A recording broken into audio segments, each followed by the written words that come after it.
Não disse que era rapidinho? Já estamos de volta com o programa Falando de Fé. E agora o pastor Célio vai responder a pergunta que eu fiz a ele. O meu pastor me ensina que Deus escolherá o meu marido ou a minha esposa. Isso é verdade, pastor? Bem, vamos entender por partes. Primeiro, eu creio que Deus já preparou toda a nossa vida. Mas também, imagine aqui, alguém que não sai de casa, que vive trancado, fechado. Como que ele vai chegar até a pessoa que Deus havia escolhido para ele ou para ela? Eu creio que Deus já preparou a sua esposa, o seu marido, porém você tem que sair, que eu digo, não é como hoje a juventude diz, fazer test drive, não, você sair, andar, trabalhar, conviver, conversar, e Deus vai testificar no coração de cada vida quem é e quem não é. Porque veja bem, quando nós tomamos uma decisão dessa errada, porque a Bíblia fala assim, eu vou lá em Salmo 119, não, deixa eu pegar aqui, Salmo 120, 119, 105. Lâmpada para os meus pés é a tua palavra e luz para os meus caminhos. Então todos os meus caminhos, todas as minhas decisões eu tenho que buscar em Deus. Eu creio piamente que a minha esposa foi separada por Deus, que eu fui separado para ela. Eu até digo o seguinte, eu orei e casei com ela, ela não vigiou, casou comigo. Mas eu creio que Deus tem preparado para cada um o seu par perfeito. Se nós formos olhar Israel nos dias de hoje, eles até hoje, os pais escolhem o filho com quem vai casar e a filha com quem vai casar, até nos dias de hoje. É claro que isso aí é algo que jamais se encaixaria na situação nossa, principalmente aqui do Brasil. Mas eu creio que a palavra de Deus, ela nos direciona de que tudo já foi preparado por Deus, basta nós encontrarmos, e às vezes está do nosso lado e a gente não vê. É que muitas vezes nós queremos aquele que é o senhor, o fulano, rico, bom, bonito, cheiroso, famoso, ou aquela que tem o seu corpo, que tem a sua expressão, e de repente é alguém que está do lado, que não tem expressão nenhuma, que não tem talvez beleza nenhuma, e é aquela que vai nos fazer feliz. E nós deixamos de ser abençoado por escolher aquilo que Deus não escolheu para nós. Amém. Pastor Fernando? Então, eu acredito que essa pergunta foi feita porque a pessoa fica pensando assim: será que o meu cônjuge foi uma escolha minha ou foi uma escolha de Deus? Se tiver tudo bem, a pessoa diz, foi Deus que escolheu. Mas se tiver dando errado, aí já vem a interrogação. Será que foi Deus quem uniu? Será que foi Deus quem fez essa aliança? Então eu imagino que a pergunta tem a ver com isso tudo que eu estou dizendo. E é claro que tem outras coisas mais. Eu penso assim, é claro que nós temos um Deus que é soberano. Todavia, eu falei aqui na outra programação a questão do livre-arbítrio, e aí eu separei os dois momentos, né, que nós temos o livre-arbítrio para escolher Cristo ou não, mas a partir do momento que nós escolhemos Cristo, aí nós estamos crucificados com Ele, logo, não vive mais eu, mas Cristo vive em mim. Então, eu penso assim, com relação ao nosso cônjuge, com relação à pessoa com quem nós estamos casados, ou a questão de escolher a quem ou com quem você vai se casar, essa escolha é uma escolha que Deus deixa para você fazer. Porque senão você não teria um livre-arbítrio. Então você tem um livre-arbítrio para fazer escolhas. A Bíblia diz assim: eis que ponho diante de vós a bênção e a maldição, a vida e a morte. Então nós temos que escolher a bênção e não a maldição, a vida e não a morte. Biblicamente falando, nós podemos olhar de uma forma mais explícita no capítulo de número 24 de Gênesis. Ali a gente vai ter uma ideia, com relação a casamento. Porque assim, existem muitas profecias, eu diria que profetadas com relação a casamento. Eis que aquela é a sua escolhida, eis que aquele é o seu escolhido, e daí vai. Por isso que surge todo esse tipo de dúvida. Então, no capítulo de número 24 de Gênesis, nós vamos ver Abraão enviando o Eliezer, ou o Eliezer, depende aí da versão, buscar uma mulher para o Isaac, o seu filho.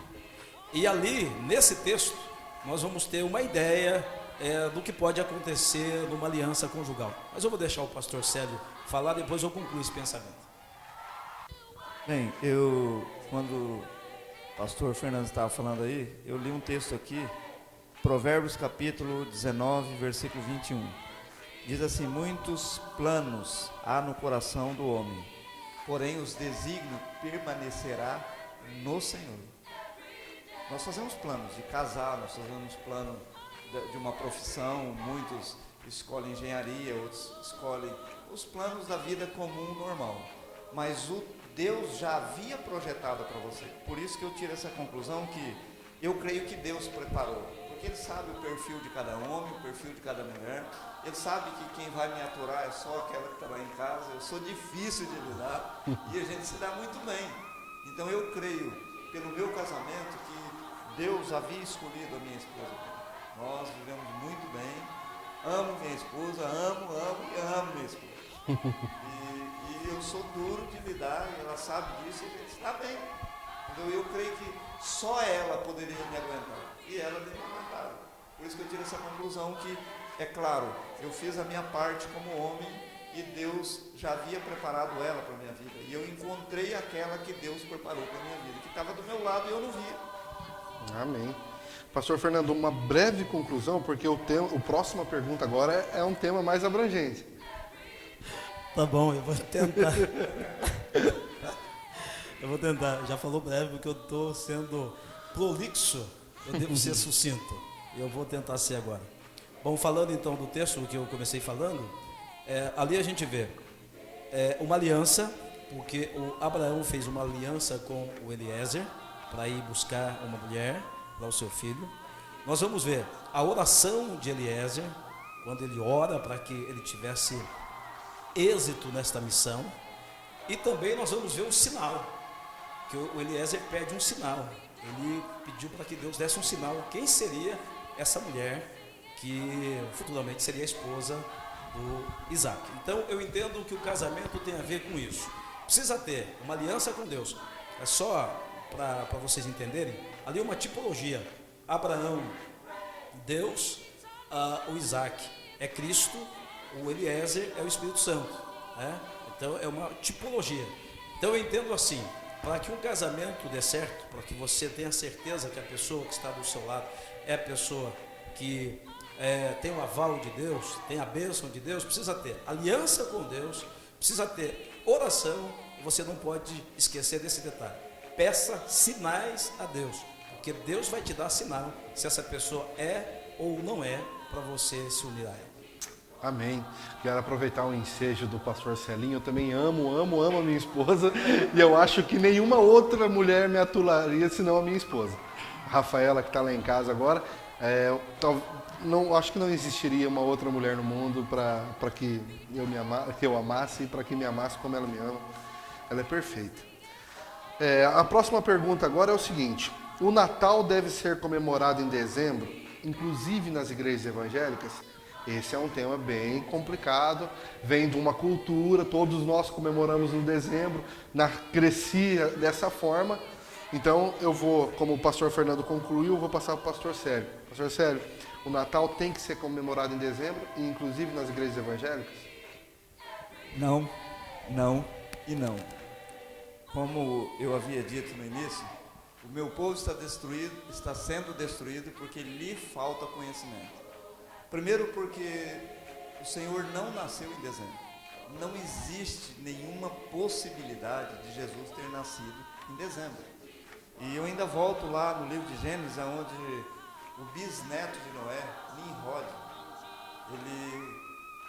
há uma história, não é verídica, não é confirmada, desculpe, não é verídica, não tem nenhuma confirmação bíblica, mas existem muitos livros que têm credibilidade que falam sobre isso. Que Nimrod, ele casa com a sua mãe, ele tem um filho chamado Tamuz, e ele nasceu dia 25 de dezembro. E Nimrod, ele vem morrer muito cedo, até eu creio que pelo fato de ele ter desonrado a sua mãe, ele morre muito cedo, e a mãe dele inventa uma história que Nimrod veio naquele dia, no dia do aniversário dele, dia 25 de dezembro, e diz que todo aquele que colocasse um cartão naquele pinheiro que nasceu do dia para a noite, ele visitaria a casa. E para que essa casa fosse confirmada, tinha que ter uma aliança na porta da casa, que hoje nós conhecemos como guirlanda. E tudo isso se encaixa. E esse dia, depois o pastor Fernando pode estar completando aí, ele tem conhecimento muito profundo nisso aí. E Nimrod, como ele nasceu dia 25 de dezembro, e ele foi fundador de algumas cidades muito famosas na época, Constantino vem e aproveita essa data. Eu creio que foi Constantino. E o Constantino também nasceu no dia 25. Justamente. Ele pega essa data, ele aproveita essa data, que já era uma data muito comemorada no meio desse povo, e ele então traz para que o comércio junte as duas coisas e tudo se dê bem. Então eu quero dizer para você, nós não comemoramos, nós não fazemos parte disso aí, até porque a festa de tabernáculo em Israel, ela é aproximadamente no mês de setembro para outubro, não tem uma data exata. E tabernáculo porque tabernaculou no nosso meio, ou seja, ele veio morar conosco. Então a festa de tabernáculo, ela nos direciona para o nascimento de Cristo, que nasceu aproximadamente aí entre setembro e outubro. Eu creio nesse aí. Não comemoro o Natal, oriento as pessoas a não comemorarem o Natal. Pastor Fernando. Chamou o comercial, a gente vai para o comercial. Então só um minutinho, a gente vai para o comercial e já volta para concluir essa questão do Natal.